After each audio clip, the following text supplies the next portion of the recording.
اعوذ باللہ من الشیطان الرجیم بسم اللہ الرحمن الرحیم۔ سورہ نساء آیات نمبر 135 تا 141 میں صحیح شہادت دینے کی تلقین، خواہ وہ تمہارے اور تمہارے اہل و عیال کے خلاف ہی کیوں نہ ہو۔ منافقوں کو دردناک عذاب کی خوشخبری۔ جس مجلس میں آیات الہی کا مذاق اڑایا جا رہا ہو وہاں سے اٹھ کھڑے ہونے کی تلقین۔ منافقین کا کردار۔ اعوذ باللہ من الشیطان الرجیم یا ایہا الذین آمنوا كونوا قوامین بالقسط شہداء للہ ولو علی انفسکم او الوالدین والاقربین۔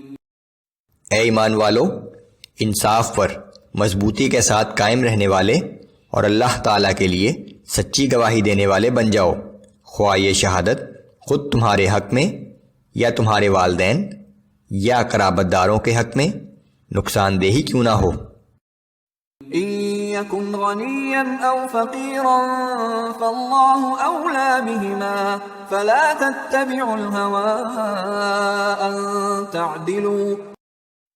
اور فریق معاملہ خواہ مالدار ہو یا غریب، بہرحال اللہ تم سے زیادہ ان کا خیر خواہ ہے، سو تم عدل سے گریز کرنے کے لیے خواہشات نفس کی پیروی نہ کیا کرو۔ وَإِن تَلْوُوا أَوْ تُعْرِضُوا فَإِنَّ اللَّهَ كَانَ بِمَا تَعْمَلُونَ خَبِيرًا۔ اور اگر تم اپنی لفاظی کے ذریعے شہادت میں تحریف کرو گے یا شہادت دینے سے انکار کرو گے تو یقین رکھو کہ تم جو کچھ کرتے ہو اللہ اس سے باخبر ہے۔ یا ایہا الذین آمنوا باللہ ورسولہ والکتاب الذی نزل علی رسولہ والکتاب الذی انزل من قبل۔ اے ایمان والو، تم اللہ پر اور اس کے رسول صلی اللہ علیہ وآلہ وسلم پر اور اس کی کتاب پر جو اس نے اپنے رسول صلی اللہ علیہ وآلہ وسلم پر نازل کی ہے اور ان کتابوں پر جو اس نے پہلے نازل فرمائی تھی سب پر ایمان لاؤ۔ وَمَن يَكْفُرْ بِاللَّهِ وَمَلَائِكَتِهِ وَكُتُبِهِ وَرُسُلِهِ وَالْيَوْمِ الْآخِرِ فَقَدْ ضَلَّ ضَلَالًا بَعِيدًا۔ اور جس شخص نے اللہ کا اور اس کے فرشتوں کا اور اس کی کتابوں کا اور اس کے رسولوں کا اور روز آخرت کا انکار کیا تو بلا شبہ وہ بھٹک کر گمراہی میں بہت دور نکل گیا۔ ان الذين آمنوا ثم كفروا ثم آمنوا ثم كفروا ثم ازدادوا كفرا لم يكن الله ليغفر لهم ولا ليهديهم سبيلا۔ بلا شبہ جو لوگ ایمان لائے پھر کفر کیا، پھر ایمان لائے پھر کفر کیا اور پھر اپنے کفر میں بڑھتے ہی چلے گئے تو اللہ تعالیٰ ایسے لوگوں کو ہرگز نہیں بخشے گا اور نہ ہی انہیں سیدھے راستے کی طرف رہنمائی فرمائے گا۔ بشر المنافقین بأن لهم عذابا ألیما الذین يتخذون الكافرین اولیاء من دون المؤمنین۔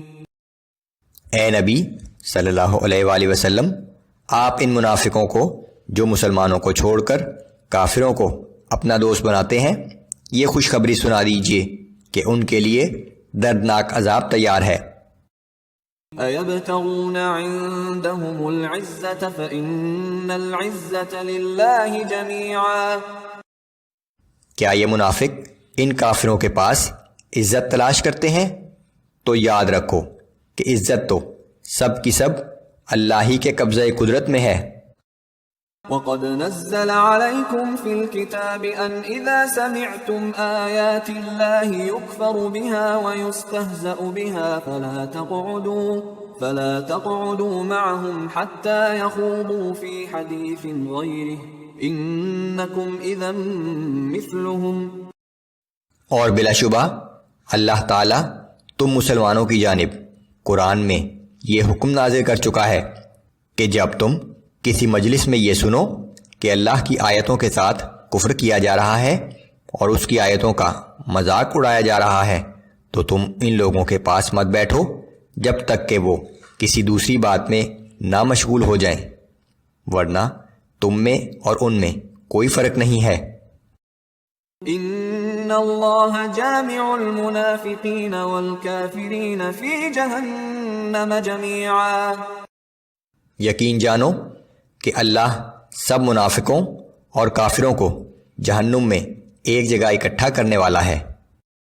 الذين يتربصون بكم فإن كان لكم فتح من الله قالوا ألم نكن معكم وإن كان للكافرين نصيب قالوا ألم نستحوذ عليكم ونمنعكم من المؤمنين. اور یہ منافق ایسے ہیں کہ تمہاری فتح و شکست کے انتظار میں رہتے ہیں، پھر اگر اللہ کی جانب سے تمہیں فتح نصیب ہو جائے تو کہتے ہیں کہ کیا ہم تمہارے ساتھ نہ تھے، اور اگر وقتی طور پر کافروں کا پلہ بھاری رہا تو ان کافروں سے کہتے ہیں کہ کیا ہم تم پر غالب نہیں ہونے والے تھے، اور کیا ہم نے تمہیں مسلمانوں سے بچا نہیں دیا۔ فاللہ یحکم بینکم یوم القیامہ ولن یجعل اللہ للکافرین علی المؤمنین سبیلا. بس اللہ ہی تمہارے اور ان کے معاملے کا فیصلہ قیامت کے دن کرے گا۔ اللہ کافروں کو مسلمانوں کے مقابلے میں ہرگز غالب نہیں ہونے دے گا۔